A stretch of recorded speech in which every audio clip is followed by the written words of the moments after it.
Because if she won't belong to any man, then she deserves what's coming. That was the sentence that changed everything in Ayamife village. Because the day the most beautiful woman anyone had ever seen stepped into their town, she didn't just turn heads. She turned hearts. And when she rejected every man, even the prince, the village didn't just get curious. They became dangerous. But what they didn't know was this. Dra was not just any woman. And what they planned to do to her would awaken something they were never ready for. Before I tell you exactly what happened, please like and subscribe. And tell me in the comments, where are you watching from? Are you in Africa, the motherland, or somewhere abroad like London, America, or Germany? Now sit back, relax, and enjoy the story. Dra arrives. Dra arrived in Ayamife village on a warm afternoon, when the sun hung low and heavy in the sky like it was tired of shining. Her presence was impossible to ignore. Her long hair flowed down her back in soft waves like silk. Her lips were full, naturally rosy, like they had never known dryness. Her eyes were wide and bright, so bright they looked like they could see through people, not just at them. Even under the simple wrapper tied around her waist, her figure looked unreal, like she didn't belong in a village like this. The moment she stepped into the market square, everything stopped. Women paused mid-conversation. Traders forgot to shout their prices. Even old Babetola, whose back had been bent for years, slowly straightened just to stare as she walked past. The whole village was stunned. But the strangest thing was this. Dra didn't smile for attention. She didn't scan the crowd to see who was watching. She didn't need to. Her beauty spoke loudly enough on its own. Mama Gold's warning. She walked calmly through the market and stopped in front of Mama Gold, one of the oldest women in the village. A woman who had raised generations. A woman who had seen too much to be easily impressed. Dra bowed slightly and spoke politely. Please, Ma, is there any hut available for me to stay in? Mama Gold stared at her longer than necessary. Something about this girl tugged at an old memory inside her chest. Something she couldn't name. Finally, she pointed with her walking stick. There is an empty hut near the edge of the village, close to the palm grove. Dra nodded respectfully. Thank you, Ma. And she walked away. Mama Gold's eyes followed her until she disappeared into the crowd. Then the old woman frowned. Because her concern had nothing to do with Dra's manners. It was deeper than that. It was the kind of feeling elders got when danger was walking quietly into town, wearing a beautiful face. The men began to come. Dra cleaned the old hut by herself. It didn't take long, she owned almost nothing. Before sunset, she was settled. And that was when it began. The men started coming. At first, it was polite. Ko the fisherman came one evening with a basket of fresh fish. He smiled like a man who already imagined a future. You are new, he said gently. A woman should not be alone. Dra accepted the fish, but shook her head. Thank you. But no. The next day, Ade the trader came, his voice smooth and practiced. He promised comfort, protection, a better life. She refused him too. And after that, the visits didn't stop. The line grew longer. Young men, hot-blooded and impatient. Older men, confident and insistent. Even married men, shameless, bold, and hungry. They gathered outside her hut.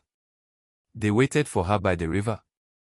They watched her in the market like she was a prize. All of them wanted the same thing. The most beautiful new woman in Ayamife. Dra's warning. But Dra made one thing clear. She didn't shout. She didn't insult them. She didn't beg. She only spoke calmly. I am not interested. They laughed at first. She repeated it. I do not want any man. The laughter faded. She looked each of them in the eye and said something that made the air go cold. No man should touch me. No man should come to me in that way. The men frowned. Because in their village, when a woman refused a man, she was expected to explain herself. Maybe she was promised to someone. Maybe she was waiting for marriage. Maybe she had sworn an oath. But Diary gave them nothing. No reason. No story. Just silence. And that silence began to poison the village. Confusion turned into suspicion. Suspicion turned into anger. And anger turned into whispers. Whispers that spread like smoke through dry grass. Because in Ayamife village, a woman who belonged to no man was seen as a problem. And problems in that village were handled. Who does she think she is? Does she think she's better than everyone else? The women asked it in whispers. The men asked it in anger. In Ayamife village, a woman could refuse a man, but she had to give a reason. A woman must explain herself. But Diare didn't care. She said what she meant. And she meant what she said. And before long, the villagers gave her a name. Diare, the untouched woman. At first, they said it with curiosity. Almost like a joke. But that name wouldn't remain harmless for long. Because not long after Diare arrived, a friendship that looked innocent on the outside quietly began to rot into jealousy and hatred. Funk's friendship. Diare mostly kept to herself. She didn't linger in the market longer than necessary. She didn't sit under trees with women who gossiped and laughed loudly. She didn't involve herself in village drama. If Diare could be said to have a friend at all, it was Funk. Funk met Diare a few days after her arrival, smiling warmly. "Let me help you fetch water from the stream," she offered. After that, they were occasionally seen together. Picking beans side by side. Peeling oranges in the evenings. Sitting quietly while Funk talked and Diare listened. Diare never shared much about herself. But Funk didn't seem to mind. To the villagers watching, it looked like a simple friendship. A kind village girl taking in a newcomer. But what no one knew was that Funk hadn't drawn close out of kindness. She had drawn close out of curiosity. And something darker. The truth about Funk. Funk wanted to study Diare. Because how could a woman arrive suddenly, take every man's attention without even trying, and then reject them all like they were nothing? How could she stand calmly while men hovered, begged, and whispered, only to turn them away without explanation? Funk told herself there had to be something wrong with Diare. Maybe she was secretly a witch.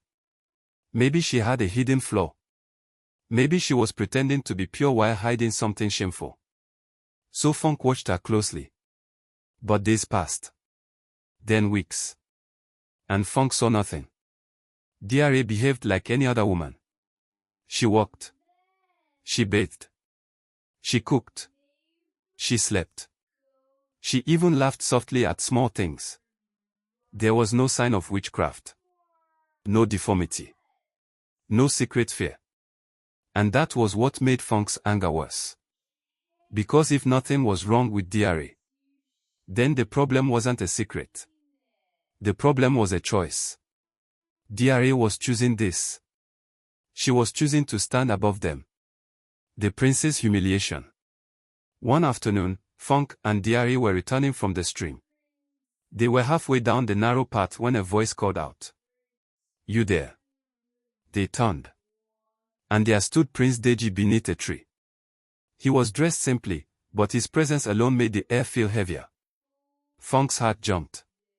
She had admired him since childhood. He smiled. And said, "You?" Funk's breath caught. For a second, she thought he meant her. But then the prince's eyes settled on Diare. "You are very beautiful." Funk froze. Then Prince Deji glanced at Funk and waved his hand like she was nothing. "You can go now." Those words hit Funk harder than a slap. She stood there, humiliated, while the prince spoke softly to Diare, admiration glowing in his eyes. And then Diare did what she always did. She refused him too. Calmly. Coldly. Like he was just another man. Funk turned and walked away with burning eyes and clenched fists. Her chest felt tight. Her pride felt crushed. Who did this girl think she was? The three men. By then, Funk was no longer alone in her hatred. Elsewhere in the village, three young men often spoke of Diary with bitterness. Kola. Eo. Tondi. One evening, they sat together, anger dripping from every word. That girl thinks she's untouchable, Kola scoffed. As if she's made of gold, Eo added. Tondi spat on the ground. Every time I see her, my blood boils. They didn't notice someone approaching. Not until she stepped into view. It was Funk. They fell silent immediately. They knew she spent time with Diary. They assumed she would defend her. But Funk's eyes were cold. I heard everything, she said. The men stiffened. Then Funk shocked them. And I agree. They blinked. Funk stepped closer. She acts like she's better than everyone, like she's above us all. The air became heavy. And then Funk spoke carefully, like a snake choosing the perfect moment to strike. I can help you. The three men stared. Funk continued. I can arrange for the three of you to break her spirit. So that by tomorrow morning, her pride will be gone forever. The men's eyes widened. And in that moment, a wicked plan was born. The drink. The opportunity came on a cool evening. The air was calm. The village was quiet. Funk walked toward Diore's hut carrying a small calabash cup. Inside was a fruit drink she had prepared herself. Sweet. Fragrant. Beautiful. And carefully mixed with something Diary didn't know was inside. Funk knocked softly. When Diary opened the door, Funk smiled warmly, her voice light and innocent. My friend, she said, I'm testing a new recipe. I thought you might help me decide if it's good. Diary's eyes dropped to the cup. For a brief moment, something flickered across her face. A look Funk couldn't understand. Her gaze lingered on the drink longer than it should have. Like she was listening to something only she could hear. Funk's heart pounded. For a second, she was sure Diary would refuse. But instead, Diary nodded. And accepted the cup. They sat inside the hut together. Diary lifted the drink. She took slow sips. Then finished it. Funk forced a smile. So, do you like it? Diary opened her mouth to answer. Honestly, Funk. I think you should have. But her words suddenly stopped. Her face changed. Her body stiffened. And the air inside the hut shifted. The wall tilted beneath Diary like the ground had suddenly lost its balance. She swayed once, twice. Then her knees gave way. She collapsed onto the floor with a soft thud, her body limp, her eyes shut. Unconscious. For a second, Funk just stared at her. Then slowly, a smile crept onto her face. It was time. She stepped outside, her heart beating fast, and gave a quick signal to the three men hiding nearby. She's asleep, Funk whispered. Now. The men rushed into the hut, their faces hard, their eyes filled with cruelty. Funk followed behind them, staying close to the wall. Her breath was shallow. A part of her wanted to turn away, but another part refused to. One of the men knelt beside Diary. The other two stood over her helpless body like predators circling prey. And then, the hut exploded with light. It was sudden. Blinding. White and fierce. It poured out of Diary's body like the breaking of dawn, so powerful it swallowed the darkness in one violent breath. The men screamed, throwing their hands over their faces. Outside, villagers gasped as the strange glow cut through the night sky, dragging people out of their homes in panic. Inside the hut, no one could see anything. Only light. Only heat. Only terror. When the brightness finally began to fade, and they dared to open their eyes, what stood before them was no longer Diary. And nothing in Ayami Faye would ever be the same again. The light disappeared slowly, like mist lifting from a river at sunrise. Where Diary had been lying on the floor, something else now stood. Her body shimmered, no longer fully human. Water clung to her skin, but did not wet it. Her eyes glowed with a depth no mortal eyes should possess. And the air around her smelled like rain, like flowing currents, like a river that had been waiting for centuries. The three men stumbled backward, choking on fear. Their legs trembled. Their mouths opened, but no sound came out. Fong slid down the wall and collapsed, her whole body shaking. No one moved. No one dared. The thing wearing Diore's face looked at them with calm, terrible clarity. Then she spoke. And her voice did not sound like it came from a woman's throat. It echoed, deep and hollow, like it was rising from the bottom of a river. "Foolish people," she said. "You have done it again.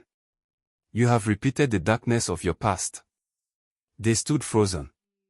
Fear rooted them to the ground. The spirit's gaze swept over them, then beyond them, as if she could see through walls, through time, through generations. "I did not come to this village as a woman," she continued. "I came as its final test." Her voice hardened. "I was sent as the last hope for Ayami Faye. And now it is clear. You are no different from those who came before you." Tondi's lips quivered. His voice barely escaped. What do you mean?" The spirit's eyes narrowed, glowing like moonlight on dark water. "A long time ago," she said, "in this same village, there lived a young woman named BC. Outside, the villagers had gathered, crowding around the hearth, their faces pale with fear. They listened as the spirit's voice carried through the air like a curse already unfolding. BC was quiet. Reserved. She kept to herself.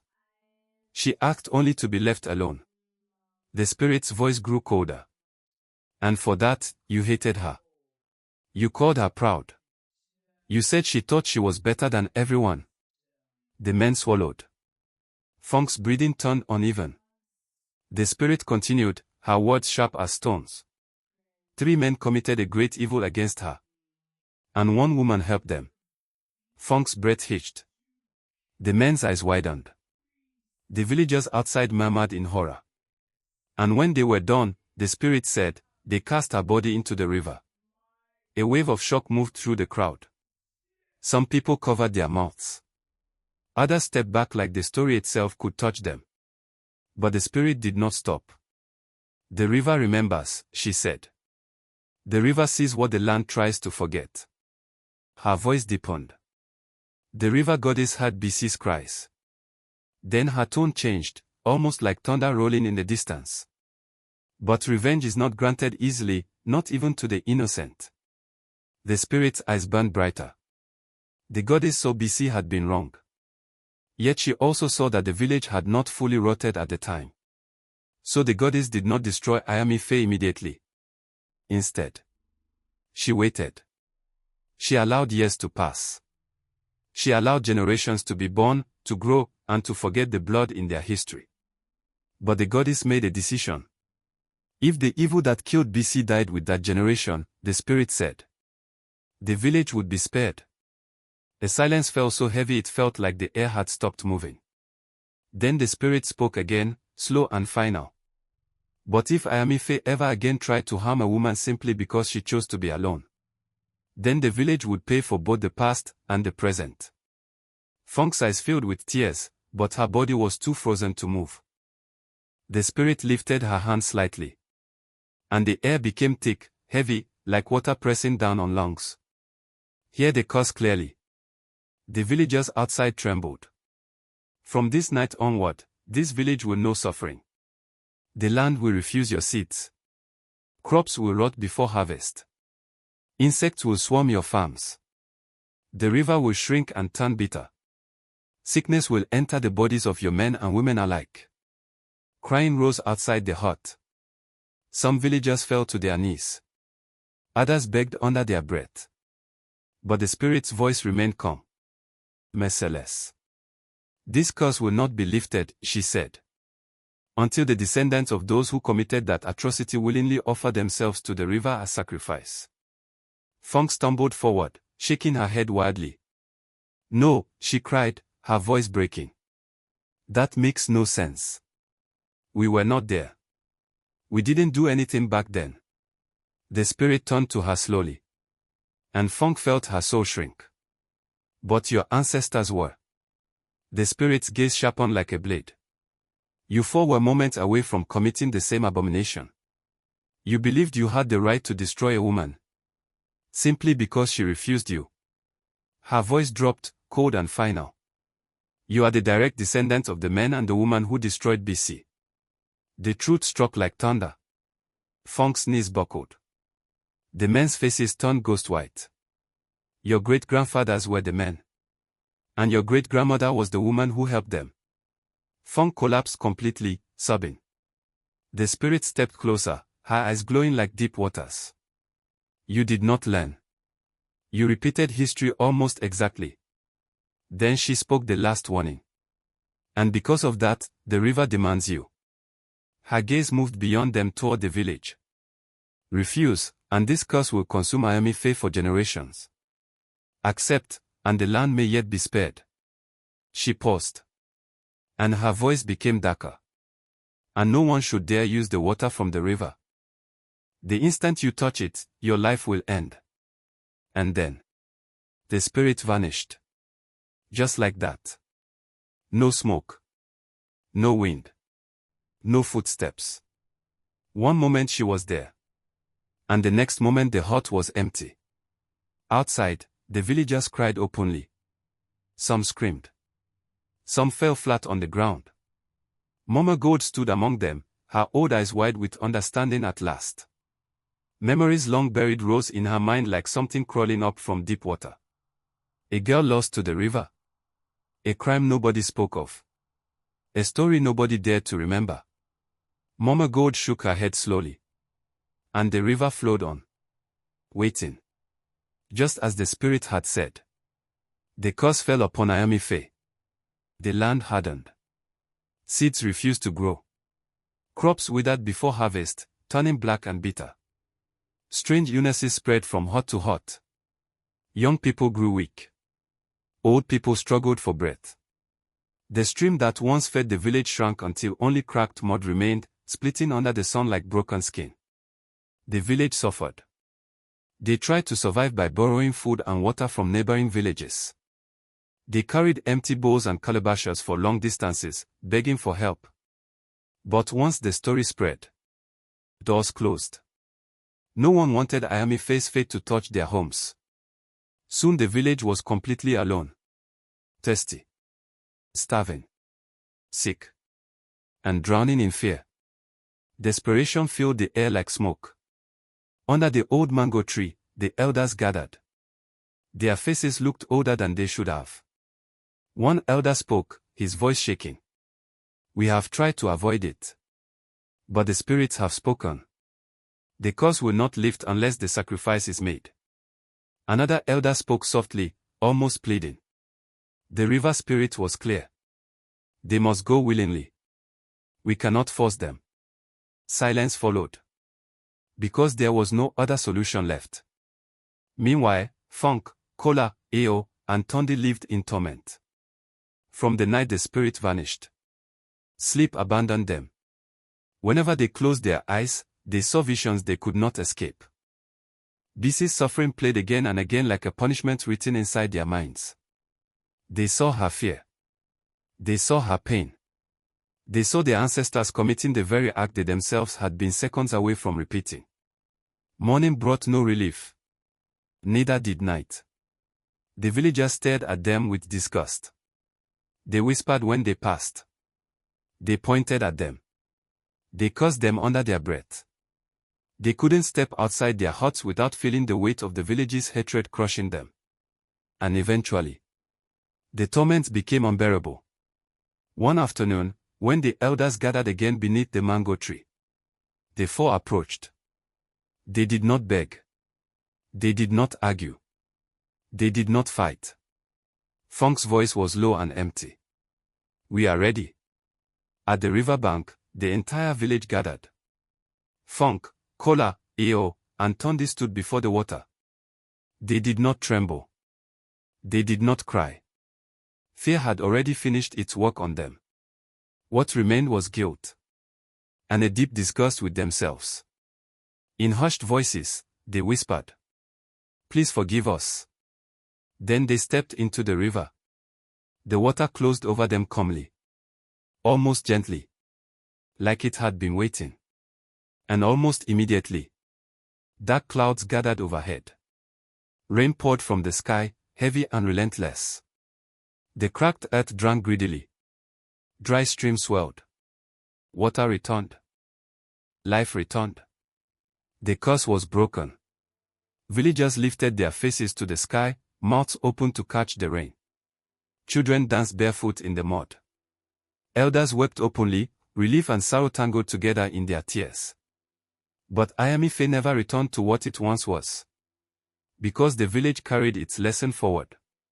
From that day on, the elders told the story again and again, making sure it would never be forgotten. They taught their children a truth the village had once refused to accept. A woman's body is not a prize. Not a challenge. Not something to be conquered. Her choices do not require explanation. Her refusal is reason enough. And as long as that lesson lived, the darkness that once cursed Ayamife never returned. Thank you so much for watching.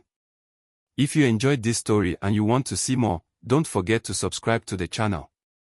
We are African Folktales, bringing you the best African folktales for generations to come. See you in the next one. White Heart Fire.